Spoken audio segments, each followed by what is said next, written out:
Kalau lu company join sama partner tuh kayak merit. Merit itu kalau nggak ada berantem lu nggak, jadinya lu merasa kayak gitu-gitu aja.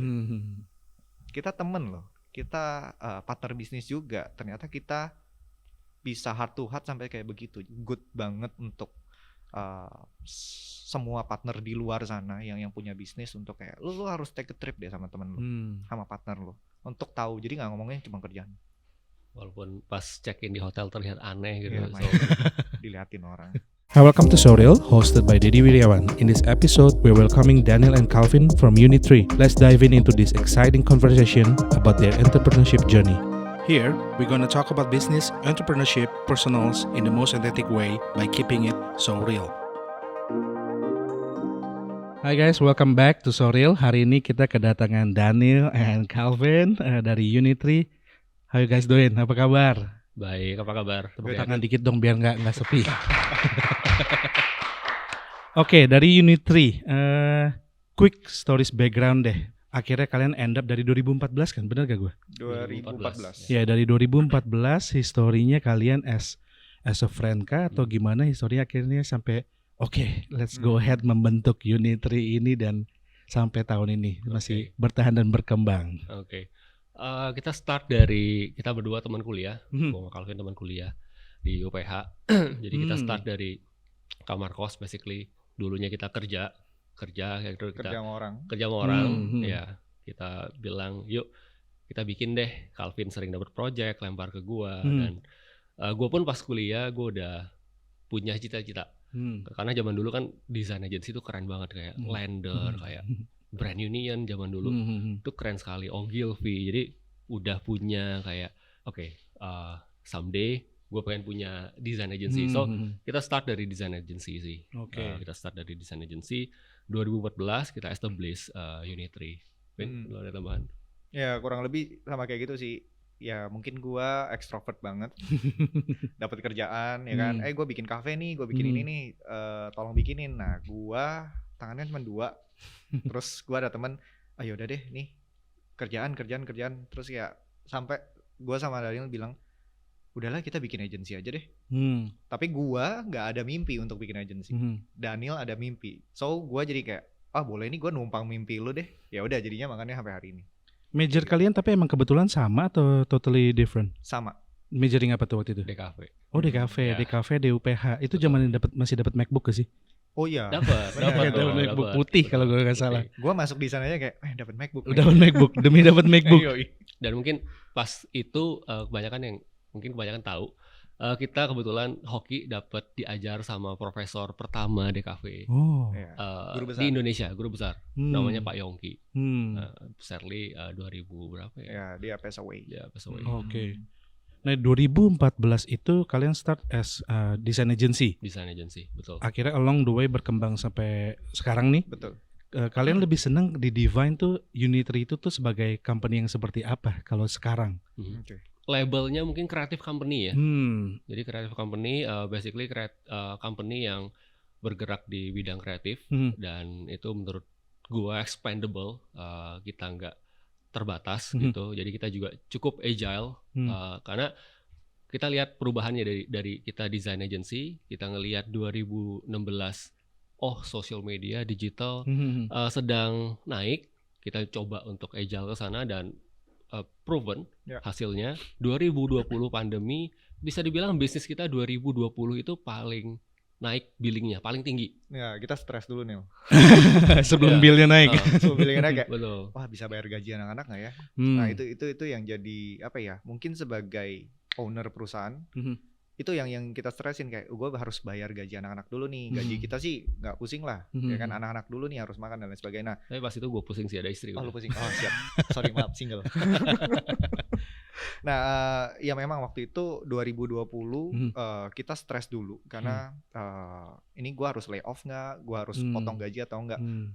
Puji Tuhan untungnya nggak, kita nggak lay off, kita nggak potong gaji.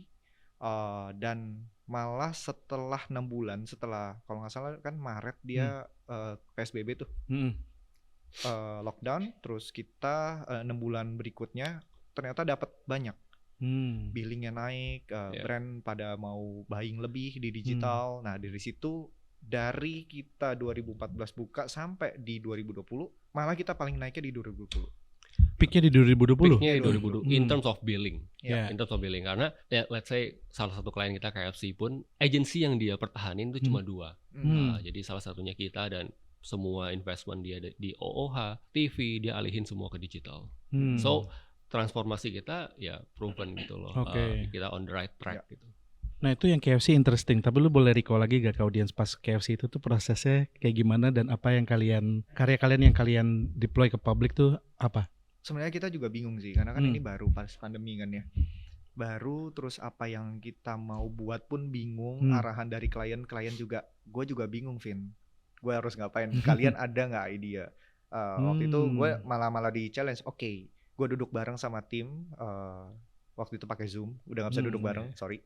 Ngobrol, kita cari ide, kita mikir ini itu, akhirnya keluar, oke, kita bring the emotional. Kayak lu sendiri di rumah mungkin sekarang, tapi lu jangan lupa bahwa lu masih ada teman-teman. So kita bawa bring emotionnya, kita mencoba untuk hadir dengan si KFC ini.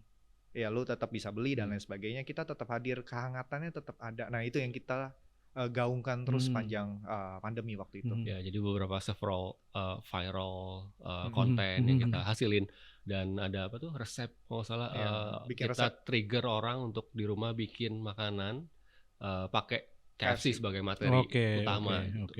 Gue balik lagi tadi pas di founded years-nya kan 2014. Nah itu prosesnya tadi kan udah diceritain kan, akhirnya kalian mulai dari garasi atau ruko gitu.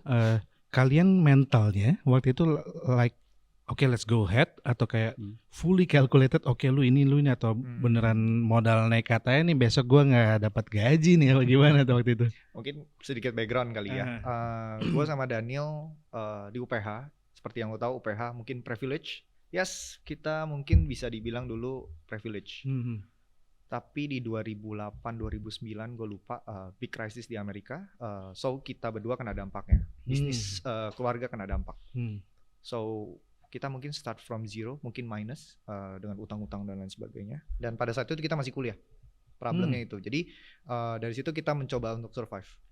Jadi mungkin digampar sama kehidupan sama Tuhan ya. Lu jangan manja.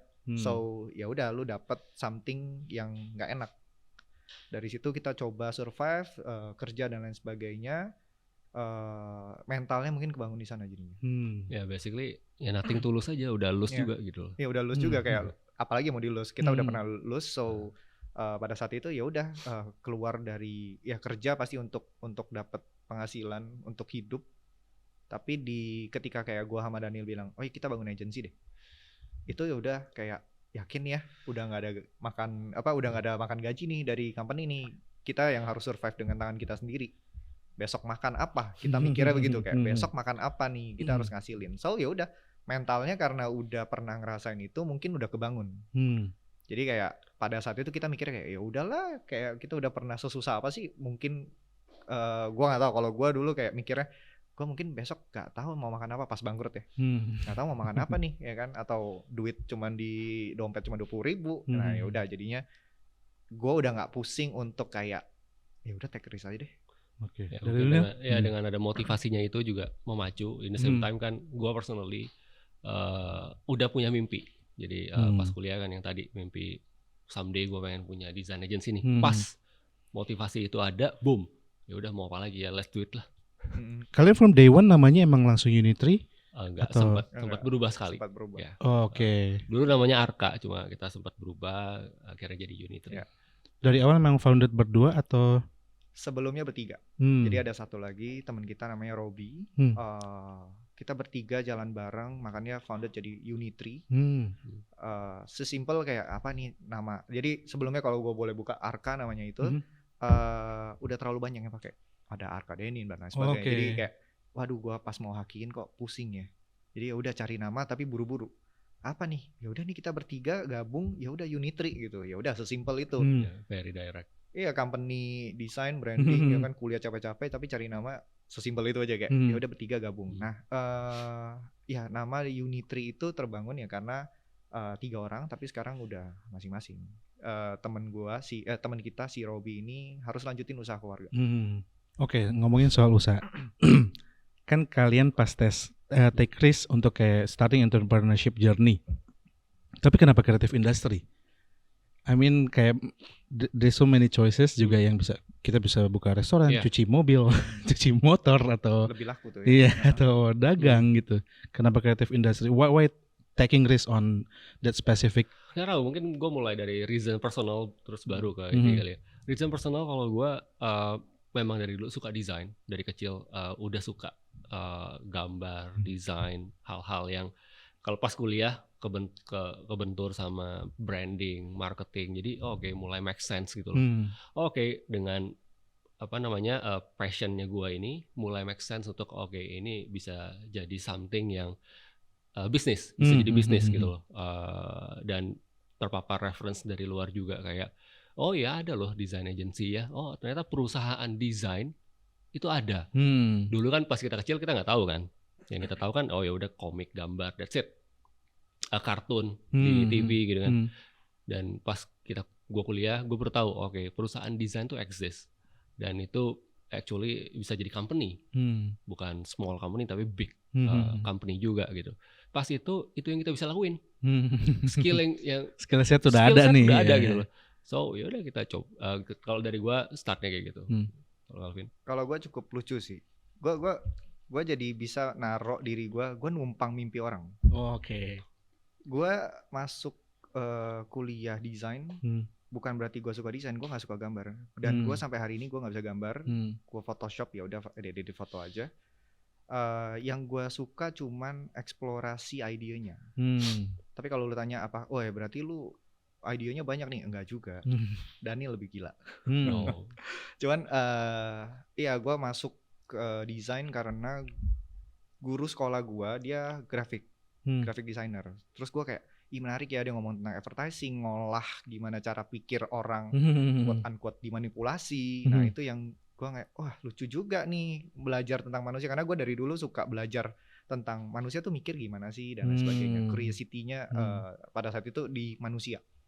Ya udah gue jadi kayak ya udah nothing tulus lah gue masuk. Waktu itu pilihan gue BINUS, gue masuk SI karena teman-teman gue banyak di situ. Ya seru nih teman-teman gue semua nih. Ya udah dah gue masuk situ. Terus nyokap nawarin lu mau nggak di UPH? Tapi jangan SI. Apa dong? Nyokap tuh punya mimpi jadi desainer dulu. Cuman karena dulu mungkin orang-orang dulu desainer mau jadi apa? Nggak ada duitnya.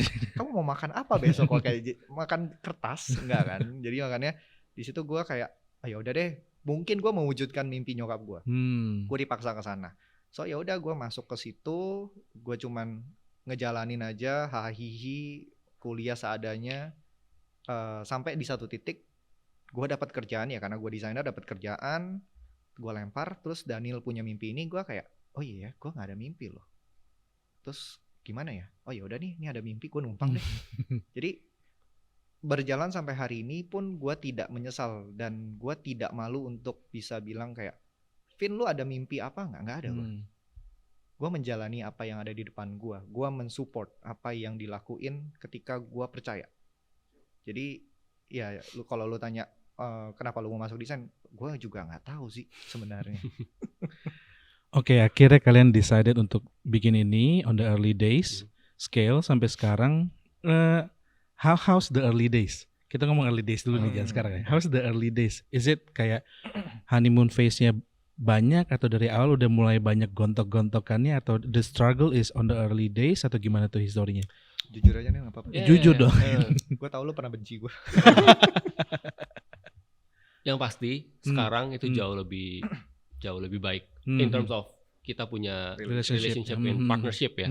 Itu jauh lebih baik dibandingkan dulu. Nah, so kita balik ke dulu. Dulu ya namanya juga bikin bisnis ya, nggak gampang. Idealisme, value, belief. Apalagi anak pertama kita berdua kan. Oh iya, maksudnya di keluarga kita. Egonya tuh tinggi pasti. Ya, ego sama-sama tinggi. Gitu.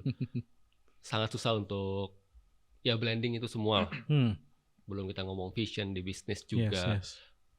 Run operational daily, you know, something kayak gitu. Komitmen.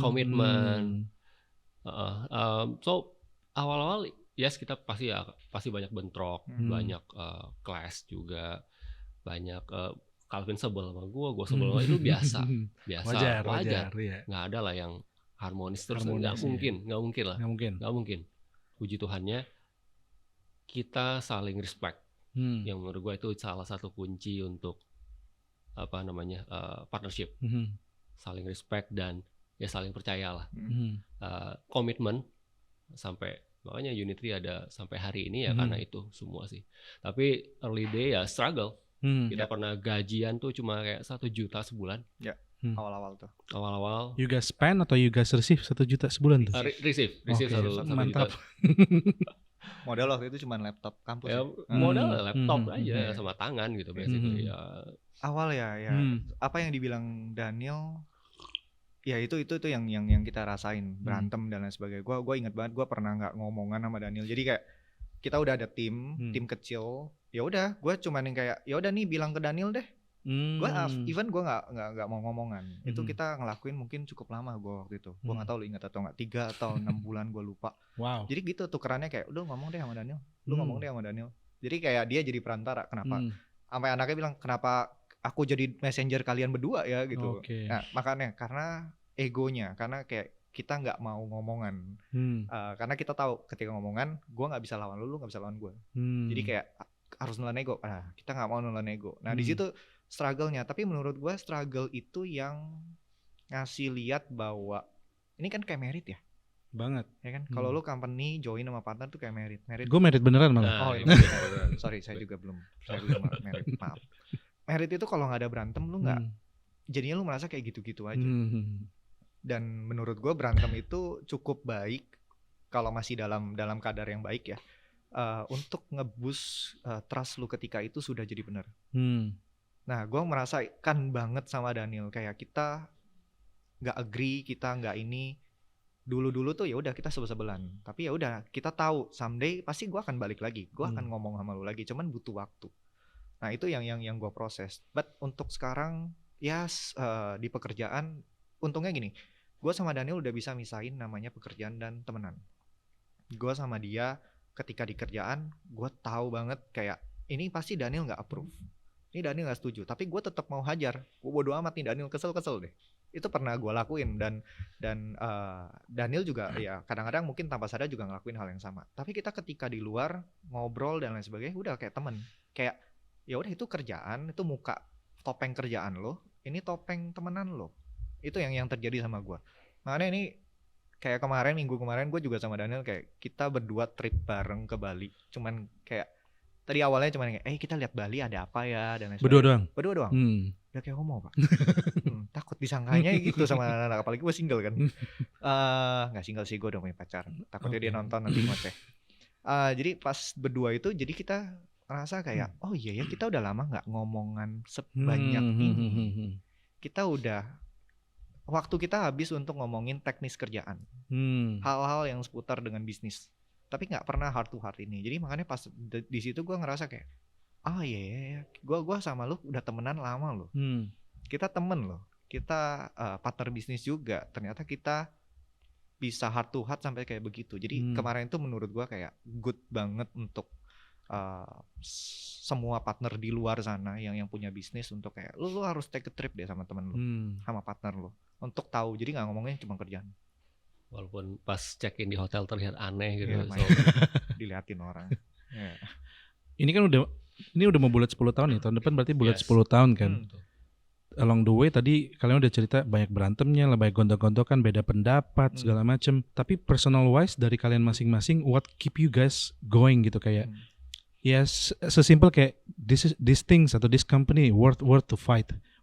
Kita punya resisten lebih untuk mempertahankan ini. Dari pribadi kalian tuh masing-masing apa yang ngedrive itu tuh apa? Kalau dari gue pribadi mungkin balik lagi ke passion awal itu tadi. Klise tapi true ya. Kenapa? Passion tuh klise tapi true ya. True. Kalau menurut gue true, itu penting banget sih. Karena ketika lo bikin bisnis kan struggle, challenge, susah banget. Mau mampus susah banget pokoknya. Lu juga bikin bisnis gitu. Jadi kalau lu nggak suka, lu untuk fight setiap hari itu pun berat gitu, kayak paksaan gitu kan. Jadi orang logis, orang yang sehat mana mau? Hanya orang insane yang memilih rute ini. Betul. So lo harus, ya menurut gue sih lo harus punya passion sih di situ, dan juga bukan untuk cuma jalan, tapi untuk provide good, great quality. Itu yang paling penting juga, bukan cuma jalan ya, untuk ya yang gue bikin nih great quality gitu loh. Kualitasnya bagus banget. Itu yang kita coba fight sih. Dan ya personally memang karena passion sih. Lu gimana? Gue gak ada passion sih. Oke. Uang gak berarti? Ini balik lagi sih kayak cerita gue numpang mimpi orang. Dan gak ada yang salah, dan gue gak malu untuk numpang di mimpinya Daniel. Gue cuman pure gue ngelihat bahwa ini bisa bantu banyak orang. Kayak pas pandemi, gue bilang sama temen gue, ada temen deket, gue bilang sama dia, iya nih, gue malah dapet kerjaan makin banyak nih, wih, fulus gue makin numpuk nih. Terus temen gue cuma nyeletuk, Vin, lu jangan ngomongnya fulus lu makin banyak, tapi lu lihat deh berapa banyak orang yang lu bantu. Ketika pandemi orang pada pecah-pecatin, gajinya pada lu potong dan lain sebagainya, lu tidak melakukan itu. Jadi lu harus lihat apa yang lu lakukan itu ternyata berdampak untuk orang lain. Dari situ gue kegampar. Wah gila, gue digampar sama temen gue yang dulu bandel banget. Terus dia omongin begitu, jadi gue mulai melihat segala sisinya tuh kayak apa yang bisa gue bantu dari apa yang gue lakukan. Dan kebetulan gue numpang mimpi Daniel sekali lagi. Jadi kayak oke, yuk kita go untuk ini. Dan di situ juga di belakang kita banyak tim kita. Lu belajar sama kita, lu hidup sama kita, tentu ya kita gaji dan lain sebagainya, tapi lu belajar lu sama kita.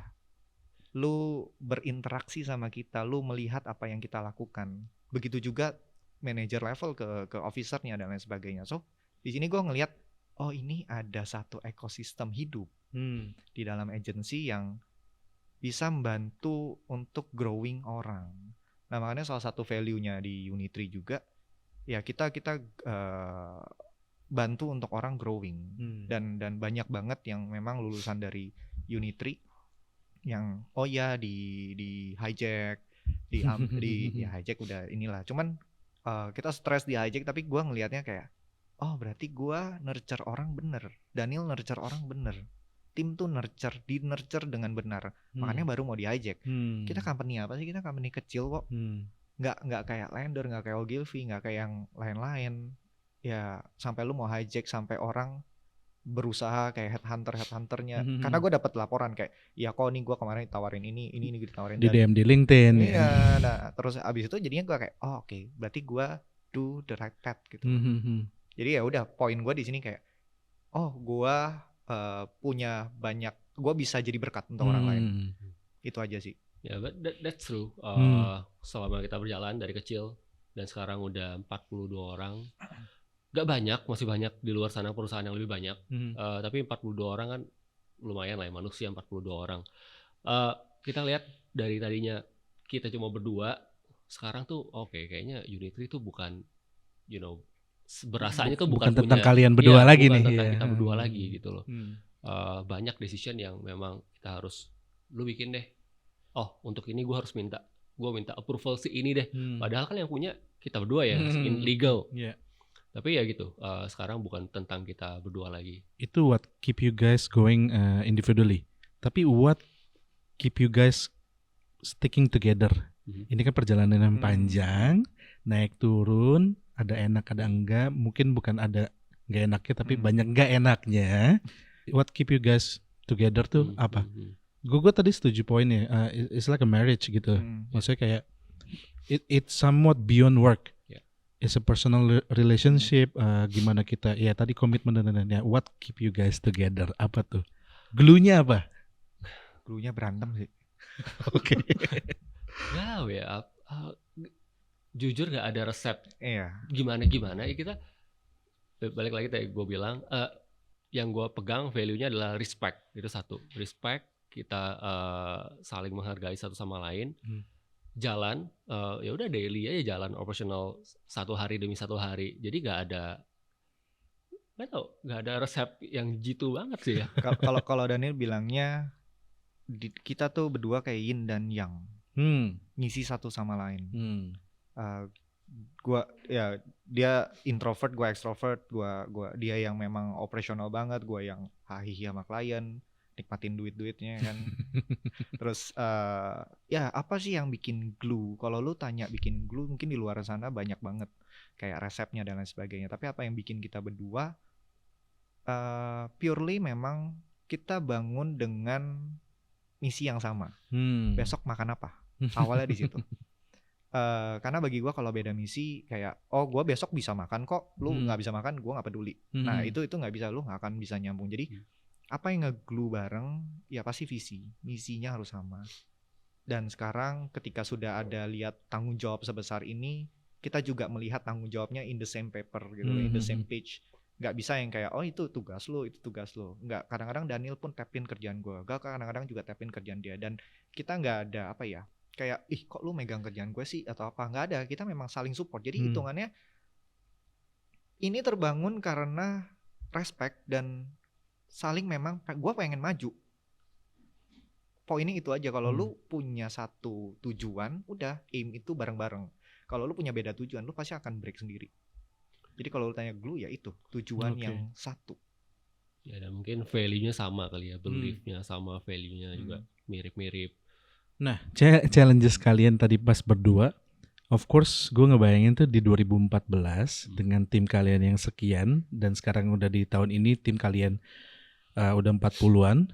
Lu kalau bisa dimension problem sekarang sama problem dulu-dulu tuh bedanya tuh di ranah mana? Apakah scalability, apakah administratif, atau ke creative process? Lebih di mana nih? Kalau dulu kan early days, kita lebih ngomongin foundation, ya kan. Gimana nih kita mau establish, bukan company lah, lebih ke kayak servicesnya, quality work yang kita deliver ke klien. Tapi yes, sekarang udah harus transform, challenge-nya juga transform, jadi lebih ke scalability, true. Creative process yang bisa di scale, yang tadinya mungkin ya bisa dibilang creative director-nya gua harus bisa scale sekarang gitu kan, karena kita kan nggak mau cuma stick to creative director aja gitu kan, dan gua sendiri pun udah jadi managing director gitu ya. Scalability in terms of creative process, dan salah satu yang paling penting juga ngelahirin leader baru sih, itu yang sangat susah dan penting untuk dilakukan sekarang. Gitu. Challenging-nya kita bekerja dengan generasi yang berbeda. Ya, gua sama lu ya millennials lah. Kita besok harus cari duit. Betul. Kalau Gen Z, sorry ya, bukannya mengeneralisasi ya. Tapi Gen Z tuh biasanya kayak besok mental health gua gimana? Nah, kalau yang Daniel bilang dari tadi ya mungkin itu secara bisnis ya. Jadi makanya bagi gue di Unitri ini gue saling ngisi. Oke, ya udah lu mikirin bisnis, gue mikirin, gue siapin nih anak-anak lu nih untuk gerak. So yang gue challenge adalah ya itu mental being-nya mereka, karena to be honest memang secara mental ada yang bisa di-push, ada yang enggak. Gue nggak bilang semua Gen Z tuh nggak bisa di-push. Semua tempe gitu ya, kan. Nggak bisa. Ada Gen Z yang kerjanya gue sampai kayak anjing ini lebih gila dari gue gitu loh. Ngejar something tuh sampai sebegitunya ambisiusnya. Jadi yang challenge ya karena saking banyaknya generasi baru ini, lu harus belajar. Lu belajar lagi AI masuk dan lain sebagainya, lu belajar. Itu challenge yang kalau lu lihat itu sebagai negatif, itu akan ngalangin lu. Tapi gue sama Daniel percaya bahwa kita company yang terus belajar, apalagi sampai ya lu belajar sampai mati. Jadi challenge-nya adalah challenge positif untuk gue 2024 ada apa lagi ya? Gue selalu nanti kayak besok ada apa lagi ya? 2024 ada apa lagi ya? 2025 ada apa lagi ya? Yang kita percaya ya udah, gue cuman percaya bahwa gue harus terus belajar. Walaupun udah mau sebesar apapun, Daniel pun juga merasa seperti itu, dan ya ini yang kita turunkan ke tim. Ada beberapa yang bisa nerima dengan cepat, ada yang tidak, ya itu yang jadi challenge-nya aja. Gimana nurunin apa yang ada up spirit kita ke tim, itu yang jadi challenge sih. Dan ya benar, generasi Z ya, hati-hati jangan digeneralisasi. Quite challenging. Dan itu ya mental health, well-being, spirit mereka kerja, belief, value, itu juga kita harus lumayan align sama mereka gitu loh. Dan ya itu gimana caranya kita transform mereka menjadi leader. Untuk terusin perusahaan kan harus ada leader ya. Betul. Itu yang kita coba fokusin sekarang dan quite challenging. Oke, menyambung kita masuk yang di bagian kreatif nih. Kalian kan company kreatif dan di runs oleh tim-tim kalian yang Gen Z. Nah, kalian tuh gimana? How you guys mitigate creative biases menurut gue? Karena correct me if I'm wrong, mungkin ya sekarang brand itu banyak yang masuk terus mereka target marketnya Gen Z. And you guys bukan Gen Z dan employee kalian Gen Z, tapi gimana nih mitigate creative biasesnya? Jadi kayak biar nggak silos. Jadi kayak pas mereka kasih ideas kreatif from a Gen Z perspective, tapi kalian bisa menerima itu on the millennials perspektif, gimana nih biar jangan sampai aduh bos gue katro, atau enggak jangan sampai anak buah gue terlalu Gen Z banget nih desainnya. Itu how you guys handle kayak gitu-gitu? Interesting. Salah satunya gue yang sering kena tuh. Mereka share apa itu apaan sih, gue nggak tahu, gue bilang. Oh ini kok, masa lu nggak tahu sih, parah banget lu. Gue sampai digituin gitu. Aduh gue katro gitu. Iya oke, ya udah deh. Daniel nggak main TikTok anyway. Oke. Lu masih ada TikTok kan? Masih lihat kan? Dia nggak. Ya gue nggak. So caranya adalah kalau menurut gue lebih ke gimana kita develop culture-nya sih. Jadi yang gue selalu lakukan di tim adalah gue yang provide the business thinking, business thinkingnya, business acumen-nya, orientasi yang benar tuh begini loh. Ya oke. Tapi on the lower level mereka punya space untuk mereka berekspresi. Yes. Gue selalu membedakan dua level itu gitu loh. Oke, ini foundationnya, nah terserah lu deh. Di atasnya lu mau bikin apa. Yang penting ini foundation ini, lu ngerti orientasi kita begini. Jadi selalu ada space mereka untuk berekspresi. Apalagi ya kayak itu tadi TikTok lah segala macam. Itu udah scope-nya mereka. Terserah mereka mau berekspresinya kayak apa. Yang penting ini orientasinya, ini prinsipalnya kita. Nah, itu kan strategi ya. Jadi gimana caranya strategi itu kita turunin ke bawah. Ekspresinya terserah mereka. Kayak gitu. Ya, sama sih kurang lebih. Gue untungnya masih main TikTok sih. Jadi gue kurang lebih masih tahu. Yang jadi landasan memang prinsipal dan data sebenarnya. Yes. Gue tahu lu believe in data banget. Lu mau bikin kayak apapun kalau nggak ada datanya, bagi gue bullshit. Nggak bullshit sih, ada agensi-agensi yang memang tidak berdasarkan data, ya itu juga works. Nggak bisa disalahin. Ada agensi yang memang komersial, ada agensi yang mungkin art banget, ya nggak ada yang salah. Tapi ya kita ngejalanin untuk biar kreatif biasnya tidak nggak terjadi, nggak terlalu silo, jadinya ya data dan prinsipal. Oke, untuk nge-aligning point lo tadi itu kan of course percuma kalau kita punya kayak methodology atau kita punya structure untuk I'm doing this stuff yang untuk structure dan fundamentalnya kayak apa, tapi while your timnya nggak menangkap value itu kan. Menurut gue ini kita bisa nyambung kayak how you guys choose your team, how you guys set up the culture. Nah, so far dari kalian how you guys set up the team, kayak kita tarik balik dari sampai rekrutmen deh. Jangan nurturing dulu gitu. Tarik balik sampai rekrutmen. Hal-hal kayak gitu kan sama soft skill dan yang kita nggak bisa assess right away dari CV or even portfolionya gitu. Dari pengalaman kalian tuh so far, is it going well atau is it kayak a long journey atau you guys expert on it gitu? Oh gue ngeliat pakaiannya seperti ini pasti masuk nih sama gue. Proses, pastinya proses. Ada salah hiring ya pasti banyak. Ada aja gitu yang sampai bikin toxic gitu ya, ada aja. Tapi ya kita belajar. Kita belajar apa yang harus kita, kan output itu selalu di influence dari input ya. Jadi kita track back nih inputnya ini gimana, proses inputnya. Jadi dan sekarang juga kita udah punya people and culture division dan memang tujuannya untuk itu, saring orang yang cocok. Jadi gue selalu bilang gue bukan butuh the best people, tapi gue butuh the right people.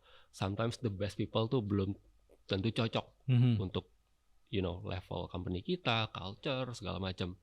Jadi kita dari proses hiring, gimana caranya kita nemuin the right people untuk kita. Prosesnya macam-macam, dari analisa psychology lah, dia ngisi tes lah, skill test, interview ke gua sama Calvin lah gitu. Jadi kita sangat sangat hati-hati dalam hiring sih sekarang. Kita udah benerin level-levelnya segala macam. Kalau gue lihat orang sih, ketemu intuisi, feeling banget kan gue anaknya. Kalau leader kita adain ketemu. Iya, lo harus ketemu. Tapi sekarang memang yang dilakukan ya gini, ada filter-filternya, like tes psikologi dan lain sebagainya, itu kita lakuin, dan itu penting karena untuk kayak itu first layernya kan, kayak gue nggak mau beli kucing dalam karung gitu. Kalau gue pribadi, gue akan lihat kayak nih orangnya kayak gimana. Gue akan stok IG-nya, hati-hati jadi makanya. Gue akan stok IG-nya kayak untuk ngelihat nih orang tuh seperti apa sih kehidupannya. Kan lu sebenarnya bisa ngejudge dari sana kan. Apalagi gue sangat suka pelajarin orang. Jadi gue biasanya ngelihatnya kayak begitu, kayak karena kasih, kok ini oke nggak? Ya udah gue lihat IG-nya, gue cek background-nya. Ya dari situ sih. Gue tidak ada metodologi yang sampai terstruktur gimana. Gue benar-benar based on feeling. Makanya kalau lu lihat pembicaraan gue sama Daniel, apa yang kita keluarin tuh memang Daniel tuh yang ya dia tahu apa yang dia harus ngomongin. Kalau gue kayak ya lalalah gitu. Tapi kalau if you guys have to define right-nya tuh right kayak apa yang kalian cari? Right people cocok nih sesuai kriteria gue as a person, as a personals gitu. Nah itu yang susah tuh ya.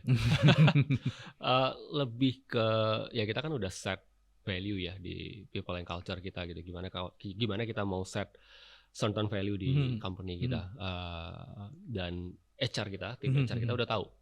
Jadi mungkin berdasarkan layer pertama berdasarkan itu dulu.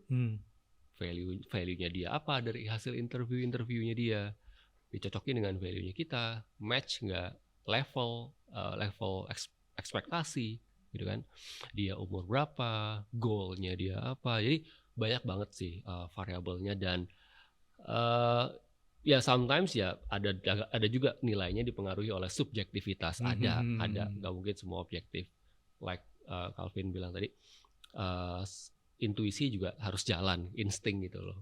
Oke, kayaknya ini orang kayaknya bisa deh, cocok deh gitu. Spesifik buat Calvin, on you assess orang-orang kayak gitu based on intuition nih, any red flag gak yang biasa on a common basis lu ketemuin, oh kalau kayak gini gue cek IG-nya kayak gini, TikTok kayak gini, atau gue ketemu orangnya kayak gini, ini gue nggak dulu deh. For ini ya konteks ya, gue tuh jadi tempat sampahnya semua orang. Oke. Mungkin papinya kantor nih. Kalau papi nggak enak, papanya Bapak, kantor, bapaknya kantor. Jadi kayak apa-apa datang ke gua. Ngomong. Ya kan, kalau Daniel kan apa? Gua kayak sini sama papa gitu. Ya gua cukup suka mempelajari manusia. Gua suka ngelihat mental being-nya seperti apa dan lain sebagainya. Ketika lu ngomong red flag dari cara ngomong yang tidak kemana-mana, terus kayak ngahalu dalam tanda kutip, itu juga sebenarnya lu bisa ngerasain. Ya baik, ini sih jam terbang, gue nggak bisa ngomong jam terbang, sok banget gue. Tapi makin sering lu ngeliat orang, makin tua, oke. Kan, lu makin bisa ngerasa, oh ini orang ada apa, ini orang kenapa. Dari gestur tubuhnya, dari apa yang dia pakai, even IG-nya ngepostin apa.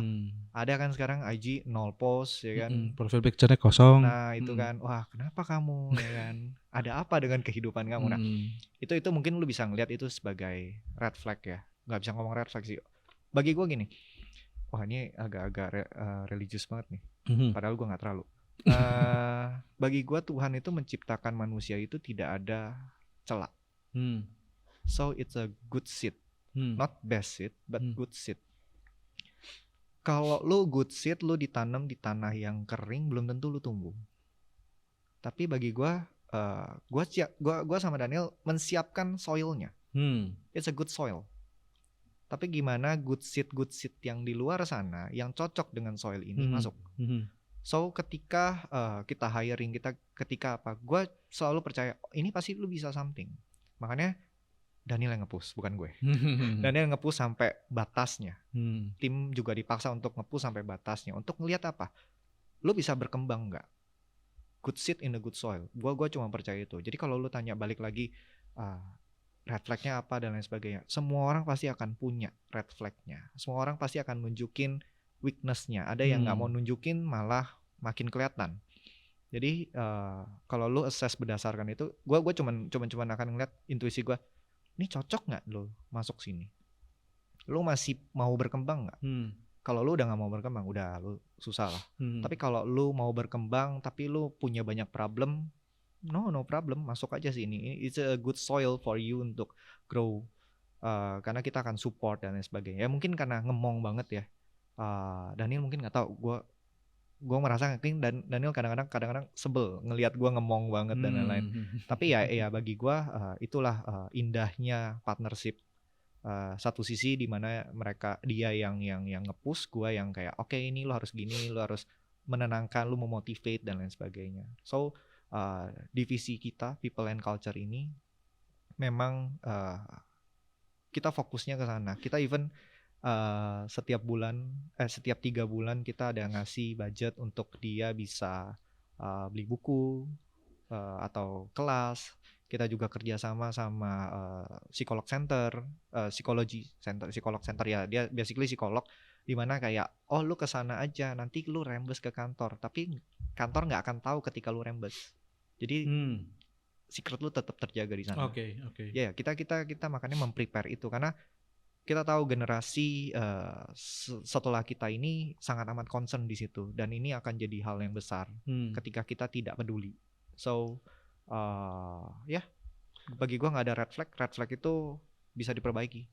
Basically people and culture itu hadir untuk menjembatani gua sama Calvin itu, biar di satu sisi kan kita build a company ya, bukan keluarga yang ya ada titik di mana ini batasannya loh, ini garisnya. Nah itu part people and culture, dan kita di kreatif kan basically kita talent business, kita bukan factory business. Betul. Kan yang kayak udah ada moldingnya nih, tinggal jalan mesinnya nih ya udah mesinnya.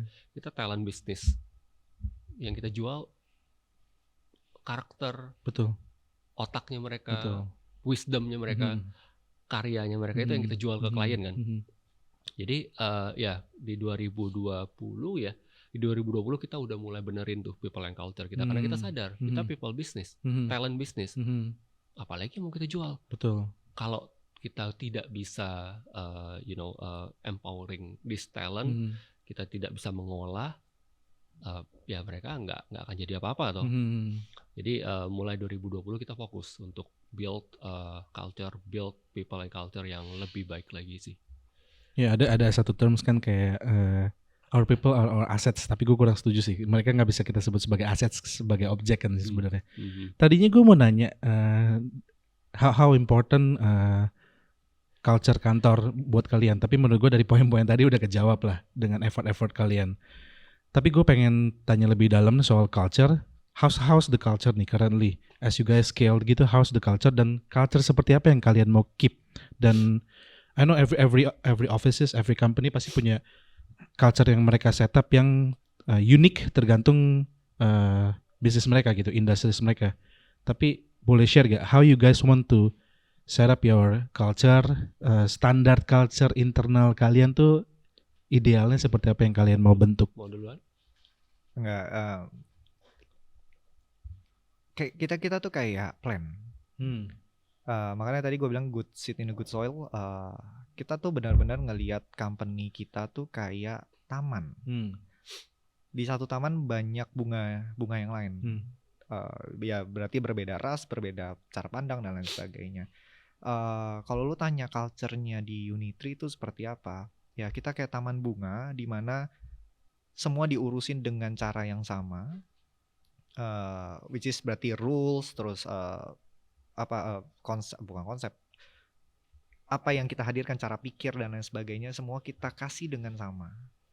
Ya culture ini yang gue taruh so simple. Gue aja nggak mau, lu jangan pernah panggil gue bos, gue paling benci.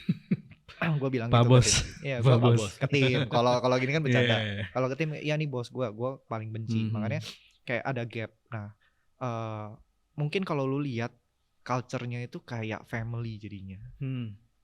Yes, kita taruh family. Karena at some company itu kayak yang nggak boleh disebut ya. Nggak boleh ya kan, family ya kan bullshit lah biasanya. Tapi ya memang kita proses mereka kayak keluarga. Kalau ada permasalahan apa, ya kita concern. Kalau ada hal yang bisa kita bantu, kita selalu bantu. Daniel even walaupun di level dia kan orang nomor satunya ya Pak ya. Enggak. Sama siang Pak Bos. Siap Pak Bos. Dia aja kadang-kadang masih turun untuk ngedesain. Kayak oh ya nih harusnya diginiin. Jadi kayak masih hands on banget. Jeleknya adalah ya karena yang punya company selalu hands on, jadi micromanage dan lain sebagainya. Tapi kita mencoba untuk tidak melakukan itu. Kita cuma ngeliat kayak lu butuh bantu nggak? Lu butuh bantu kita turun. Kalau lu nggak butuh bantu ya lu harus selesaikan gitu. Jadi benar-benar kita build company itu benar-benar family oriented banget. Tapi rules ini yang memisahkan, hati-hati lu jangan terlalu family. Yes. Ya kan kadang-kadang family aja kadang-kadang suka kurang ajar kan, ya kan adek lu suka mukul lo atau apa gitu. Nah itu yang kita hindarkan dengan rules, dengan cara pikir dan lain sebagainya. Family yang kita angkat adalah bahwa lu kerja sama orang juga loh. Ya lu kasih, kalau account lu kasih deadline yang make sense lah, lu nawar lah sama klien lu, jangan klien centric banget. Nah itu yang kita coba tanamin lah ke tim kita. Ya, so basically yang tadi people and culture itu ada untuk menengahi itu sebenarnya, menengahi bahwa yes kita empathy, kita company yang ada empathy terhadap well-beingnya mereka, wellnessnya mereka. Kita juga nggak mau kok jadi agency yang kayak lembur terus ada yang meninggal kan, banyak kan kayak di Jepang baru-baru ini gue baca workers lembur meninggal di kantornya lagi. Oh my god. Ya, jadi kalau di rumah nggak apa-apa nih maksudnya? Belok tuh. Kita nggak mau juga jadi agensi yang kayak gitu, yang terkenal kan agensi kan apa tuh namanya culture health, well-being, balance ya, work balance, work-life balance. Ya work-life balance-nya jelek banget kalau di agensi terkenal dengan begitu. Nah kita coba untuk ya udahlah nggak usah segila itu deh, gimana lebih manusia gitu loh. Karena gue pun nggak mau digituin gitu loh. Ya kita reflect dari situ. Dan terlebih Gen Z, generasi kita, generasi workers terbesar ya, atau kedua terbesar, itu sangat concern.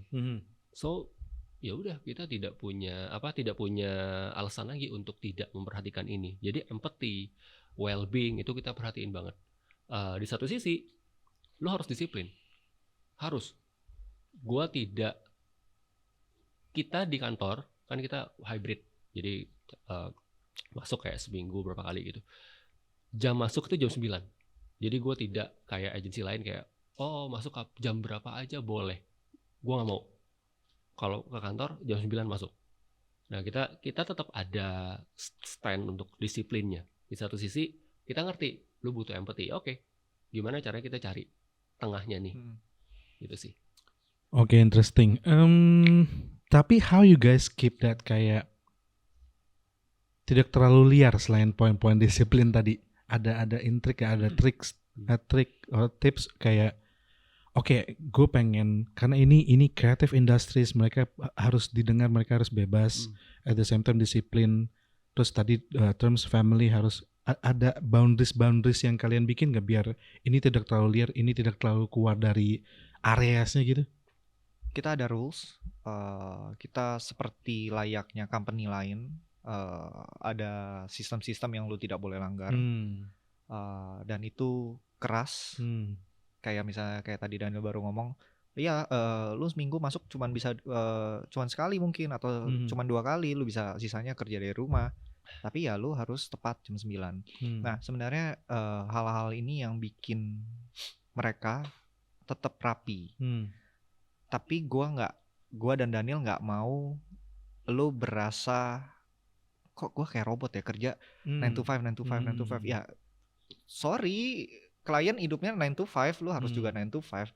Tapi ketika cuti dan lain sebagainya, gue sangat amat sebel ketika ya nih harus kontak ini, jangan lu urusin, dia cuti. Jadi kita tetap menghargai apa yang menjadi hak kalian, kayak cuti dan lain sebagainya. Tapi kalian juga harus hargain. So respect ini antara gua sama Daniel turun nilainya ke bawah. Nah, kalau lo tanya biar nggak jadi liar dan lain sebagainya, gue tidak pernah terpikirkan mereka ini akan jadi liar. Jadi tidak ada di pikiran gue negatif. Nih nanti macam-macam nih. Enggak. Kita set the rules. Nih ground rulesnya ya. Lo mau main sama kita kan? Kan kalau lo kerja di company, lo main nih sama kita. Lo di playgroundnya kita, ya lo harus taati playgroundnya. Tapi habis itu terserah lo mau hahihi, lo mau berkreasi segila mungkin dan lain sebagainya, monggo. Tapi hati-hati nih ada rules gitu loh. Gue kasih lo enak, tapi lo juga harus hargain. So respect. Ya contohnya kayak setiap hari Kamis kita kasih mereka WFA. Jadi lo bisa kerja dimanapun, reach teman-teman lo untuk kerja di kafe atau kita kasih. Tapi rulesnya adalah lo nggak boleh tiba-tiba di Bali. Kerja dari Bali itu nggak boleh. Jadi kita selalu keep mereka pada distance mereka. Ya rumah lu di mana ya udah gitu loh. Jadi tidak ada yang di luar kota. Yang terpaksa misalkan harus keluar kota, cuti, ambil cuti. Gitu. Jadi kita juga try to balancing lah kayak apa ya space untuk mainnya, apa space konkret yang tidak bolehnya gitu. Jadi kita coba lagi nggak perfect, kita juga sambil belajar, kita juga lagi mikir-mikir kayak apa ini yang efektif, apa yang nggak efektif kayak gitu sih. Oke, on that point tadi kalian tetap berusaha membalancing itu ya. Tadi juga sempat dimention soal work-life balance. How you guys define work-life balance? Menurut kalian tuh either the true meaning yang dari kalian udah jalankan, the definition atau the ideal meaning sih menurut kalian tuh apa? Nah ini kalau work-life balance, Calvin lebih jago karena gue nggak balance. Gimana, Vin? Kalau yang terjadi sama gue work life balance ya udah gue kerja hari ini Senin sampai Jumat, Sabtu Minggu ya kalau mau ganggu ya sadar diri lah gitu kan, tahu diri dikit. Terus kalau kecuali itu memang urgent atau memang itu crucial ya oke lah kita tapin. Terus sebenarnya lucu nih, work life balance itu udah overuse sama orang-orang. Gue pernah gue nonton satu YouTube The Future, Chris Do, dia bilang work life balance itu sebenarnya nggak ada. Work life, gue lupa dia ngomongnya nggak ada atau gimana, tapi dia bilangnya gini, work and life nggak akan pernah balance kecuali lu hidup untuk bekerja. Jadi pekerjaan lu hidup untuk bekerja dalam artian kerjaan lu harus bikin lu happy. Itu yang Daniel bilang, mungkin passion. Ketika lu bekerja dengan hal yang lu suka, lu tidak merasa itu bekerja. Tapi ketika lu udah stres dan lain sebagainya, lu harus questioning, ini gue in the right path nggak? Dan ketika lu stres in the right path ya, oh iya semua pekerjaan pasti stres. Tapi lu nyaman nggak dengan stresnya? Bagi gue stres itu ada dua, it's a good stress or it's a bad stress. Kalau good stress berarti akan bikin lu berkembang. Bad stress akan bikin lu makin turun. Kalau lu menghadapi stres kayak sekarang ini, mungkin yang di meja ini atau di meja sana, pastilah pernah lah lu kerja, nggak mungkin lu nggak stres lah. Tapi kadang-kadang ada yang lu hadapin, tapi kadang-kadang lu pengen nyerah tapi lu nggak nyerah. Yang lu lihat, oh iya ini masih menghasilkan untuk gua secara keuangan.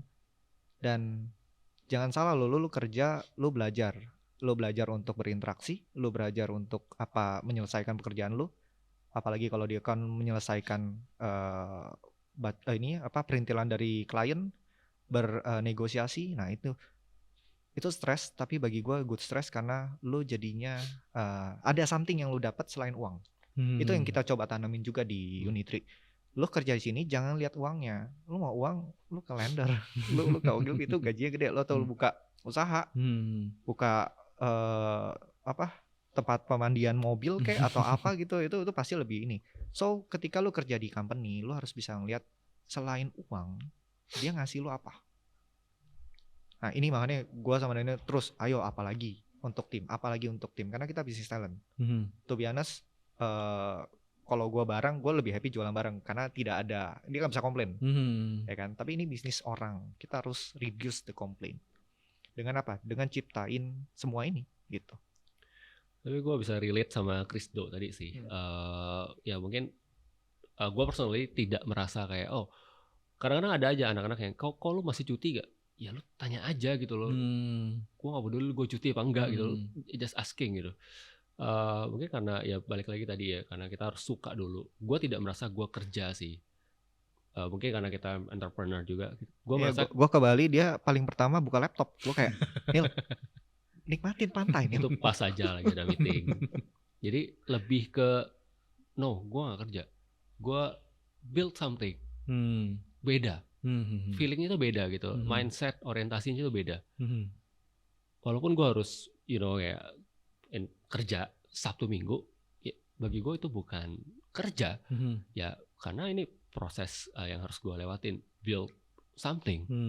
Gitu sih. Jadi ya makanya tadi gue bilang work life balance gue jelek banget. Jadi mungkin Calvin lebih menjawab itu. Tapi mungkin gara-gara Kristo sebenarnya itu jadi poin lu Nil. Karena work lo, it's a life lu nyaman di sana.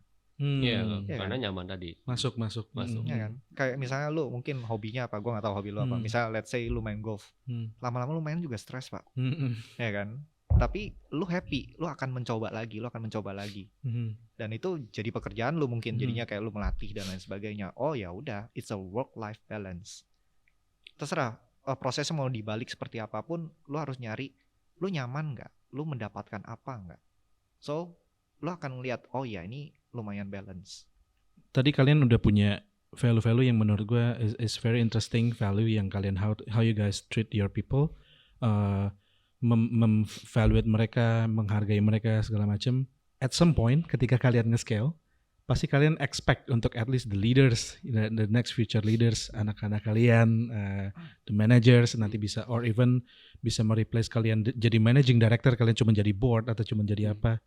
How you guys implement that gitu loh, at least on the level of menurunkan value yang sama. Kalau di kreatif kacamata yang sama, kalau di account kuping dan tangan yang sama gitu. Delegate tapi at the same time nurturing atau shaping, creating the future leaders. Itu apa yang kalian sudah lakukan tuh? Yang sudah dilakukan ya. Yang sudah dilakukan yang pasti cari dulu orang-orangnya dan nurturing dari bawah. Kita lihat mana nih yang potensi. Makanya kita harus, kalau Calvin kan sering keluar kan, dia sering ketemu klien relationship. Kalau gue lebih ke dalam. Jadi gue harus buka mata banget loh. Sometimes gue harus ikut terjun kayak ya sesimpel ngobrol sama mereka di ruang makan, ngobrol sama mereka di luar gitu. Ada personal relationship yang kita establish sama coworker di luar kantor. Jadi banyak hal sih. Yang pasti gue selalu menekankan gini. Oke, gue harus spend banyak waktu ke coworker kalau gue percaya ini orang ada potensi jadi leader. Jadi gue paksa untuk gue spend much time untuk sama dia gitu loh. Dan tidak cuma di kantor, ya sesimpel kayak makan bareng, tahu value dia apa, baggage kehidupan dia apa. Karena untuk jadi leader kan lu nggak cukup cuma skill ya, soft skill, orientation, value dia bener nggak nih? Percuma kalau dia punya skill bagus, orientasinya salah gitu kan. Cara pola pikirnya, mindsetnya, pandangan dia terhadap kehidupan tuh salah gitu. Karena itu akan ngefek ketika dia nge-lead tim. Jadi kita cek background itu sih, baggage-nya dia, skillnya oke, orientasinya benar, baggage-nya luar biasa banyak. Oke, itu juga jadi bahan consideration. Gimana lu mau lead the team kalau baggage lu luar banyak banget gitu loh. Jadi kita banyak ngelakuin cek itu sih, dan try to work alongside dengan mereka, transfer value, gimana caranya gue kerja, ini loh cara gue kerja. Jadi bukan cuma ngomong, apa yang gue kerjain dia lihat, dia bisa ngeresep gitu loh, dia bisa langsung ngelihat, dia bisa langsung implementasi. Jadi bukan dengan kayak oke, gue pidato setiap 1 minggu sekali. Oke, gue ini kan udah mau tutup tahun nih, tutup tahun kita pidato. Abis itu pidato operational day gue nggak ada. Ngilang gitu. Ngilang, nggak bisa. Operationally itu harus deket banget. Do the talk sama walk the Iya. talks dulunya harus dilakukan. Betul. Harus deket banget sama mereka. Harus kerja tuh harus deket gitu. Itu sih yang gue lakuin. Vin? Sebenarnya tanpa sadar, gue sama Daniel membuat sistem. Sebenarnya awalnya untuk memudahkan, biar nggak ribet. Tapi sistem ini yang menurut gue, gimana caranya kita menurunkan value-value yang penting untuk company. Daniel dengan sistem kayak ya ini semua harus ada timeline-nya, deadline-nya, ada lalala. Itu semua timeline dengan benar. Itulah yang diturunkan. Karena gue gini, gue percaya semua orang itu nggak mungkin bisa ngelit dengan cara yang sama. Yes. We are not a robot. Kita ini manusia, well-being yang lu besok baik, besok mungkin bunuh orang. Ada yang kayak gitu. Jadi cara mereka semua ngelit pun akan berbeda. But the system keep them in the line. Kayak oke, cara lu boleh beda, tapi sesuai dengan expectation sistem ini. Kayak Daniel, ya ngobrol dan lain sebagainya. Dia ngelihat cara kerja. It's a system. It's a expectation yang dibikin Daniel dalam bentuk sistem. So mau siapapun leadnya dan lain sebagainya, kalau dia merasa lihat sistemnya gue cocok, makanya dengan filter yang segitu banyak dari people and culture, terus dengan intuisi untuk ngelihat leader, itu yang menurut gue bikin sebuah company tetap akan jalan, ngelit tetap dengan benar dan lain sebagainya. Ya kita nggak bisa ngomong ya, maksudnya gue sama Daniel bukan leader yang baik mungkin ya, di mata kita kayak kita masih banyak celah. Begitu juga dengan kalian, begitu juga dengan leader-leader yang lagi mau menjadi leader. Percayanya kalian ada value, kalian mau nanemin, tapi please ikutin sistem. Udah sistemnya itu aja. Jadi itu yang kita lihat bahwa leader ini bisa jadi apapun selama mereka ikutin sistem kita. Maksudnya kalau di Unitree ya, kalau mereka mau jadi leader, lo bisa jadi leader apapun, kayak apapun, tapi ya ini sudah ada ground rules-nya. So ya udah bebas lah gitu. Oke, interesting.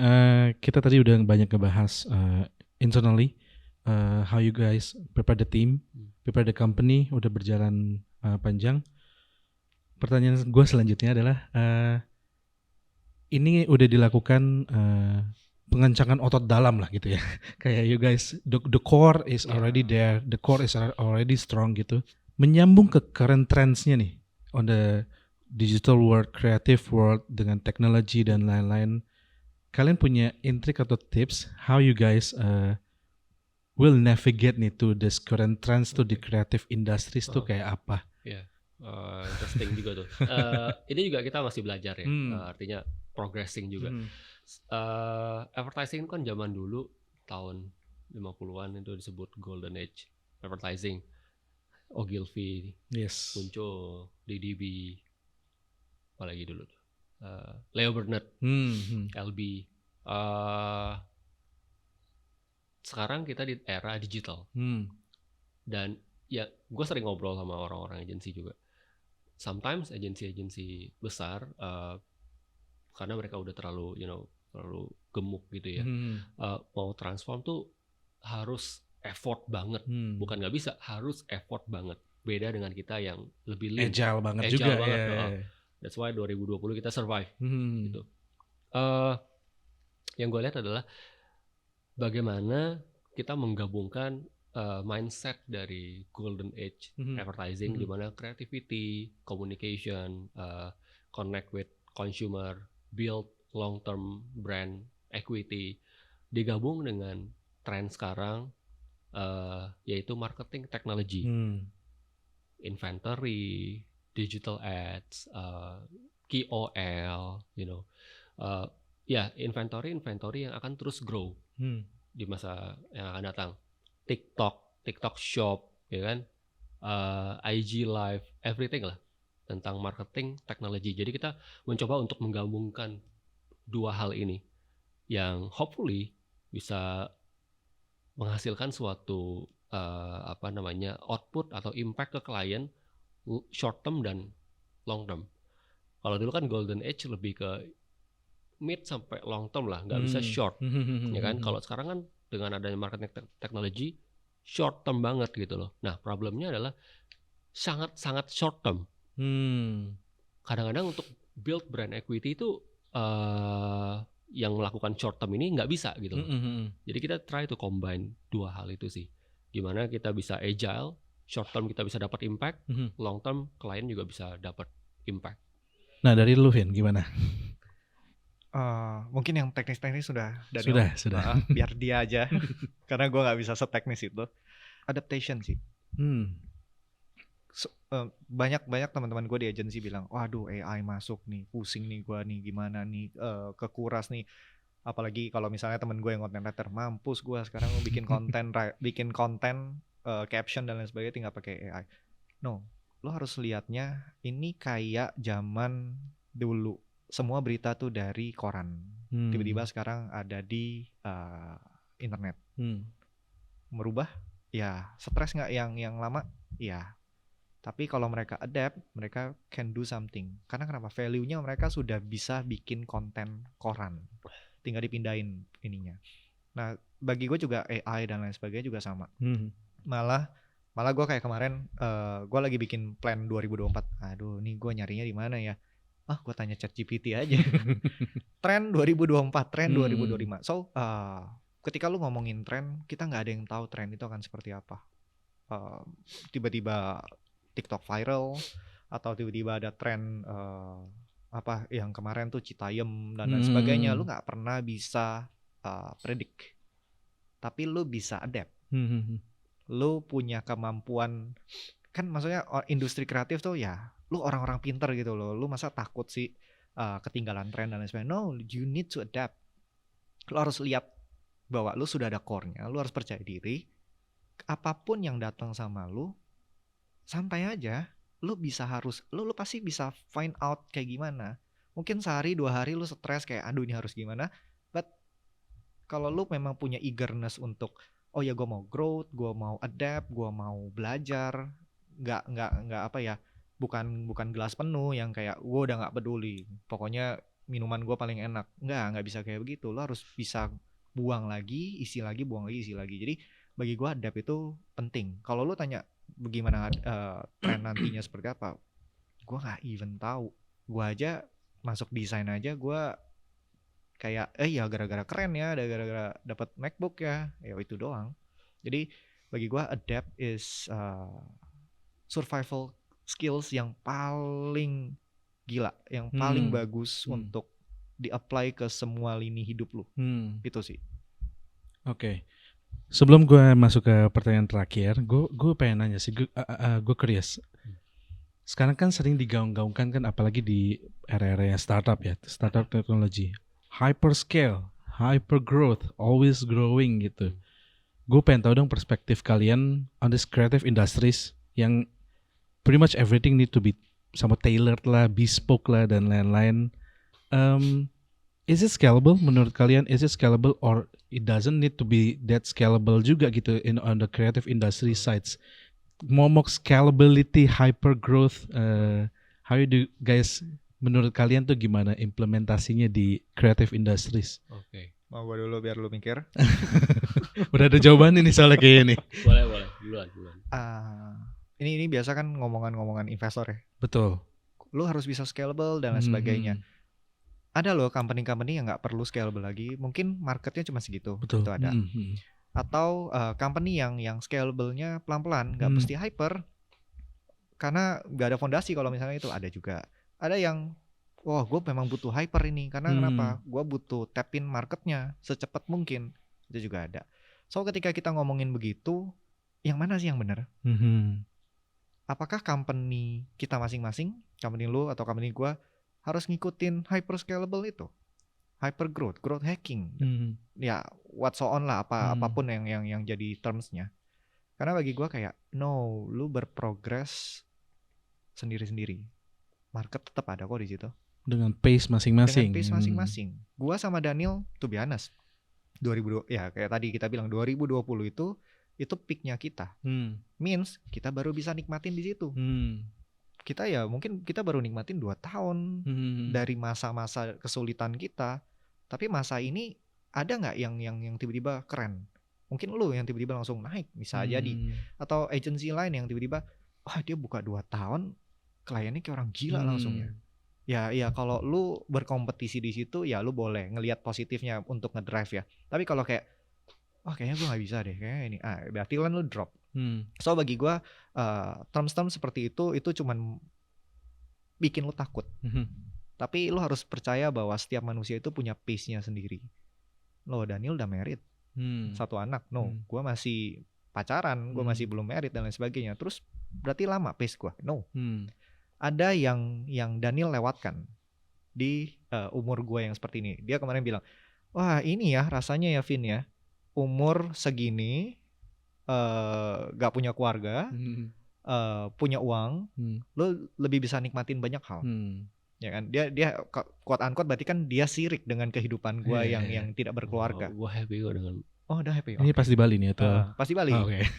Tapi kalau gue track back lagi, gue juga sirik Neil.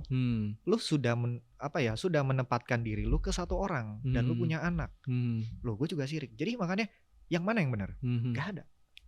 Jadi bagi gue kayak no, lu ikutin pace lu sendiri aja. Yang penting lu percaya bahwa ini akan going somewhere. Dengan investor dan sebagainya itu tanggung jawab lu karena lu sudah menerima kewajiban dari dia dan ya lu udah menerima uangnya dan lain sebagainya atau investment dari dia, ya lu harus do something. Ya itu pilihan lu. Kayak gue sama Daniel sampai hari ini kita bootstrap. Dengan company, ya kita company to be honest kita bukan cuma Unitree, jadi kita ada beberapa itu bootstrap semua. Terus kita mau lihat kayak gue sama Daniel takjub, gue bisa lihat dari muka Daniel kayak wah kantor lu gede ya, wah kantor lu keren ya. Terus kita tadi ngomong tentang grup lain kayak oh ya itu gede banget dan lain sebagainya. Tapi ada nggak rasa sirik kita terhadap itu? Tidak, kita balik lagi kita kan ngeliat ya ini company gue nih, gue udah sampai sini. Lu berpacu dengan diri lu sendiri, lu bukan berpacu dengan orang lain. Orang lain itu cuma drive dan mungkin growth hackingnya ya, oh ya dia lakuin gitu, oh kita kayaknya juga bisa deh Nil gitu. Jadi kalau lu tanya hyper dan sebagainya, pandangan gue it's a bullshit ketika lu tidak tahu pace lu sendiri dan kemampuan lu sendiri. Itu jadi bullshit. Itu sih. Yang pasti kalau dari gue lebih ke sustainable bisnis ya, itu yang kita canangkan dulu. Bisnis kita harus profit. Kita juga nggak mau hidup dengan diinvest, expect untuk hyper growth dan resikonya tuh luar biasa besar. Kita banyak kan lihat startup yang diinvest akhirnya tutup banyak banget. Kita cuma lihat Tokopedia, Gojek aja gitu, yang lain ribuan. Kita nggak tahu kan nasibnya kayak apa. Balik lagi tapi itu decision lah, decision jalan mana nih yang mau gua pilih gitu. Itu kalau dari sisi emosionalnya ya. Kalau dari sisi bisnis technicality ya bisnis model itu kan macam-macam, banyak banget. Ada yang low margin high quantity, ada yang low quantity high margin. Tinggal kita pilih kan. Ada yang tidak butuh growth besar tapi ya marginnya dia seksi. Ya kan? Contoh kayak let's say kita bilang barang premium Rimowa. Yes. Copper Rimowa nih. Dia I don't think so dia hyper growth tapi margin dia seksi banget, tebal gitu loh. Kita lihat lagi sepeda Brompton. Mereka enggak massive factory. Factory-nya mereka tuh cuma di London, kecil. Mereka masih campur handmade gitu loh.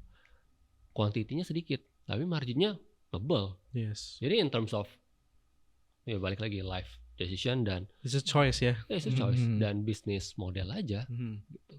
Nah kenapa gue nanya itu karena ini juga menyambung untuk pertanyaan terakhir kita. Tapi untuk terms itu gue juga setuju. Simon Sinek tuh pernah bilang di Apple tuh implementnya tuh infinite battle. Dia bilang jadi instead you always monitoring sama kompetitor dan lain-lain, gue harus ngejarnya apa. Oh Microsoft gini, enggak.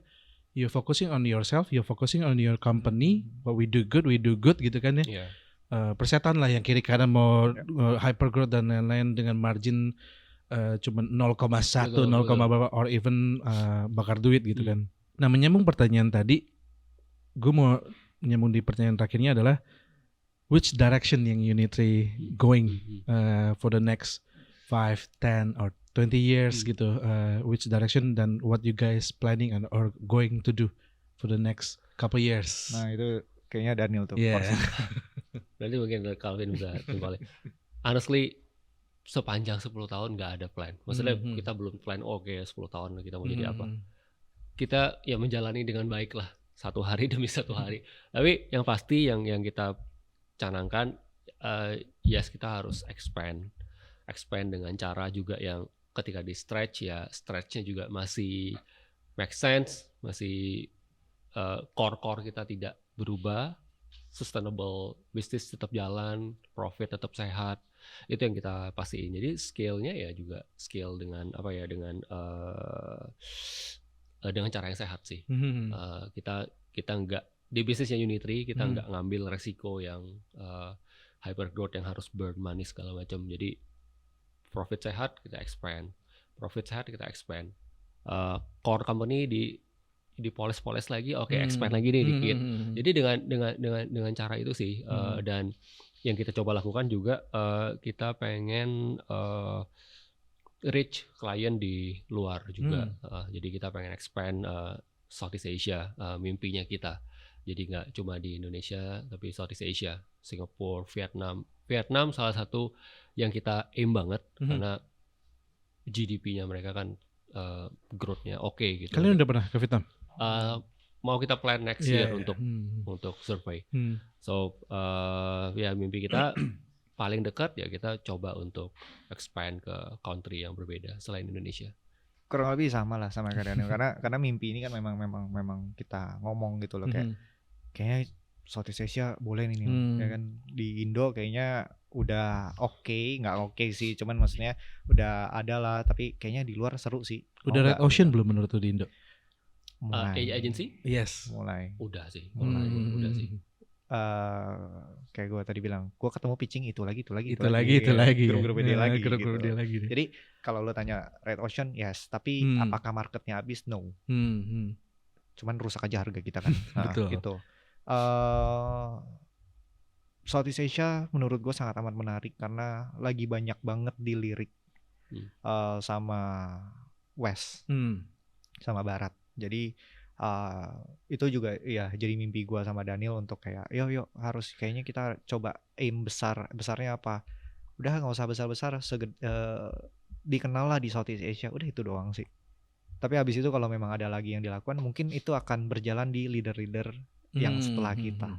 Jadi kita pass the button gitu loh. Ya, fokus kita ya benar tadi leader. Fokus kita juga selain ekspansi bisnis, try to ngelahirin leader. Itu yang sangat kita concern sekarang. Karena kita mau ngomong ekspansi bisnis, leadernya nggak siap juga nggak mungkin, core-nya tuh nggak mungkin kuat gitu loh. Jadi kita juga pastiin leader ini ready. Nah itu juga yang lagi kita fokusin 1-5 tahun ke depan. Gimana caranya kita ngelahirin leader baru, kayak gitu. Karena ya gue personally juga kan ada mimpi yang lain juga, Calvin juga ada gitu loh. Itu Daniel pernah ngomong sama gue, lu 10 tahun lagi mau kerja ini, Vin? Iya juga sih, mikir gue. Mungkin nggak secara operasional, karena udah beda kan. Ya mungkin kayak tadi lu bilang, mungkin kita jadi board, kita jadi lebih ke ya mempersiapkan leader untuk dan balik lagi tadi Gen Z mereka lebih kebuka dengan dunia luar. Ya gue aja nggak main TikTok kok. Ya harus siapin lah untuk generasi baru untuk melanjutin. Itu yang kita lagi fokusin juga 1-5 tahun ke depan. Dan currently kita juga lagi ngembangin media cetak. Jadi kita balik ke media cetak, magazine, mengcover Southeast Asia. Nah itu juga salah satu taktik kita untuk reach Southeast Asia market. Okay, so 2024 Unitree Vietnam. Amin. Okay, that's it. Thank you so much sudah datang, Daniel, Calvin. Best of luck for the future ventures. Amin to Unitree Vietnam. Ngajak-ngajak. Oke. Of course. Sip. Itu dia untuk hari ini. Best of luck buat and all the best buat kalian semua. Daniel and Calvin, everybody. Thank you so much. Bye bye. Thank you. Guys. Bye.